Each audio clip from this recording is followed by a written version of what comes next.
All right, that's one of our greats, one of our DMV greats. One of our icons, one of our legends here in the city of Washington, D.C., the DMV area. Chucky Thompson. This is personal for me right here because, um, like I stated back in the day, me and my crew was trying to become artists, rap artists, and Chucky Thompson did our early demos back in the day. We talking about 1987, 1986. If you following me, I have a video called MC Money 1986. That was my rap name with my man Alski. We was a duo. Alski and Money was our group name. And Chunky Thompson did our early demos that we actually was trying to shop around to get a deal, but we was able to get a production deal, not a record deal. And it was from his demos that got us put on with the production deal, which we went on to make tracks for an album that never saw the day of light because of circumstances. I explained that if you follow in my videos, you'll get the full story. But let's keep it right here with Chucky. Rest in heaven, good brother. Let's give his background for the masses that don't know who this man is.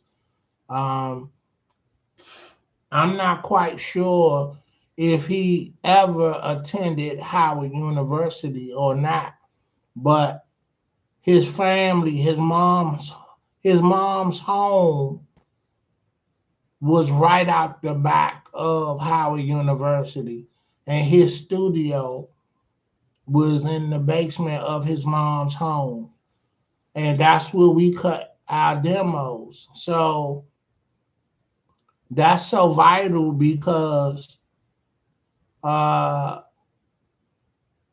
hanging up Howard University in the 80s was the place to be.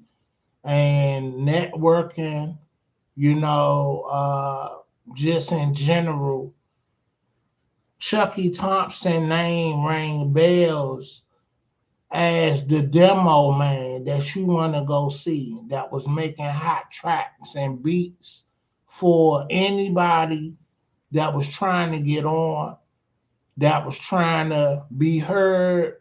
You needed some fire. You wanted to go to Chucky. You know what I'm saying? We used to call him Fat Chuck because he was a big boy, always had been. He was a Congo player in the go-go band or various bands, and I'm sure he played various instruments.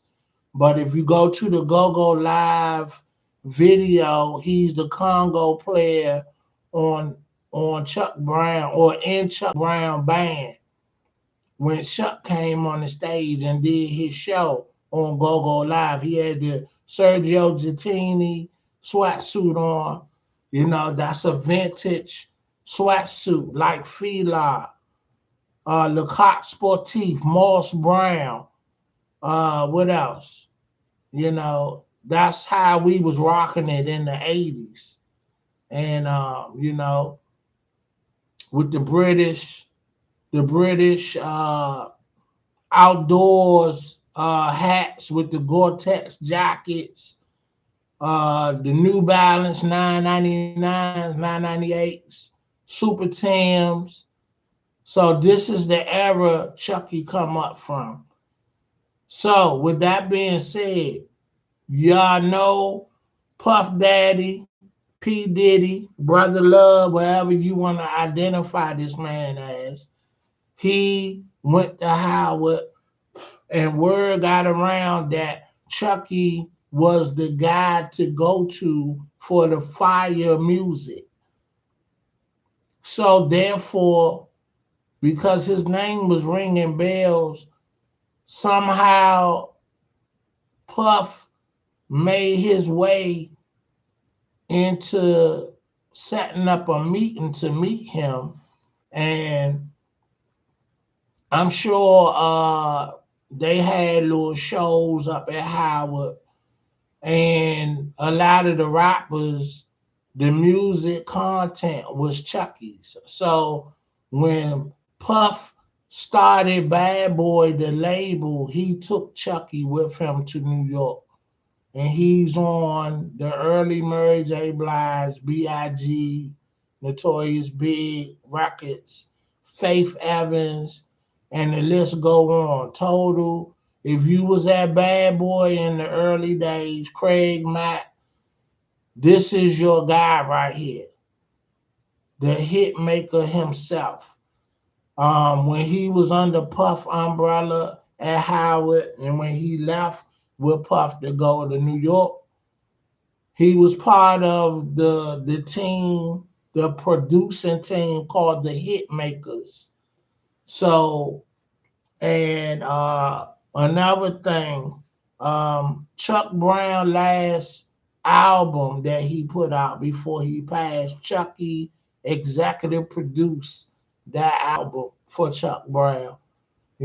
So this man, I've been watching all the love he been getting from everybody. Raheem Devine put up pictures.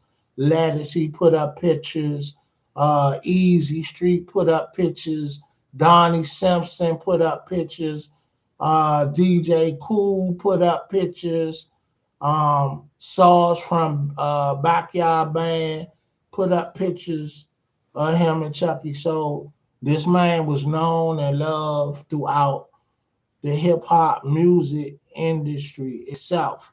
Salam Remy, if you don't know that name, that's Nas' main producer over the years. Salam Remy, who made and produced a lot of Nas classics. So yeah, I had to come and do a piece on my man Chucky Thompson, and I was hoping that we will cross paths and I will get a drop from him, the Shout Out Street Finest podcast, and remind him that, hey man, you did our music early on before you got put on. And we saw greatness right before us, and how he would mix, classic music to the new school hip hop, and it was effortless. So he was truly a genius, and I'm glad that I was able to share space with this brother. And it just fascinates me that in my journey, I done stood next to folks like Chucky Thompson. People used to tell me, you a groupie, and I don't feel that I'm a groupie, but I have no problem with giving people their due and letting them know, like, yo, you doing your thing, keep up the good work. I put it like this. If you could go and spend your money to go see people in their movies and buy their records, what's wrong with appreciating them when you see them in person? And yeah, I want to autograph. I want to pick. You feel me? That's memories that I can hold forever, and it's a story that you can talk about. It's conversation, you know. And look right now, I'm doing a video on my podcast about being in the presence of this brother, and I got more heat coming at y'all real soon about the celebrities that I have encountered. And soon I will be putting out a book that's going to highlight the events of me meeting a lot of the notarized celebrity individuals, and and talk about the conversations and the events that took place at that moment in time. So yeah. So, and that's something that we need to do often. We can't be afraid to tell somebody great job, or I admire what you do. And and that's only if they deserve it. Because I hear there's a lot of arrogant individuals out here, and and they will like just push you to the side like you're nothing. But I'm a fan. Therefore, if I don't buy your records, you're not going to eat. And, so I appreciate the celebrities that take time to appreciate their fans when they encounter them. You know, I can say some names, but I'm not bashing nobody on my platform because that's not what this platform is going to be about. But I have encountered a particular celebrity. It's a lady, a female, you know, uh, those that know me, you know who it is because I talk about it all the time. And I done talked with other celebrities about this particular celebrity that like told me get out her face, and was doing it to everybody that rolled up on her. And you in a public place, you don't have on no disguise or nothing, So from that point on, I stopped rocking with her. I ain't buying your records. I see you on TV, I'm turning the channel, you know, and I'll show my love to someone that appreciated. And this brother here was very humble and very approachable and would show love to anybody and encourage you to follow your dream because, you know, if you're good, somebody gonna notice you if it's meant for you. So he was like, go hard in the paint for your dream and with your dream, and so it's just been an honor. I salute you and giving you your flowers. And I just wish that I had did this earlier and I was gonna get around to doing all the celebrity icons and legends in our city, the DMV. But I'd have mentioned him on countless times about, my early journey of trying to be an artist. And his name will always come up because he made the first demos that we ever possessed. So rest in heaven, my brother. And we're going to salute your memory. And you done left a legacy that is going to live forever. You know, Donnie Simpson says, shoot for the stars. Even when you miss, at least you'll be among them. No, he say shoot for the moon. And if you miss, at least you'll be among the stars. And I heard Marion Barry says or have said a quote like that. That's something he used to say. So, but I heard it from Donnie Simpson first. So, yeah, this tough right here. But we live to die. So we have to make the best of our lives and make it worthwhile. Your legacy is how you live your life and who gonna remember you and who gonna remember you and talk great about you.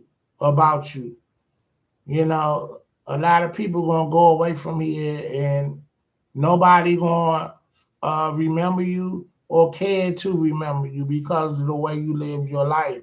So at the end of the day, you don't want to go out like that.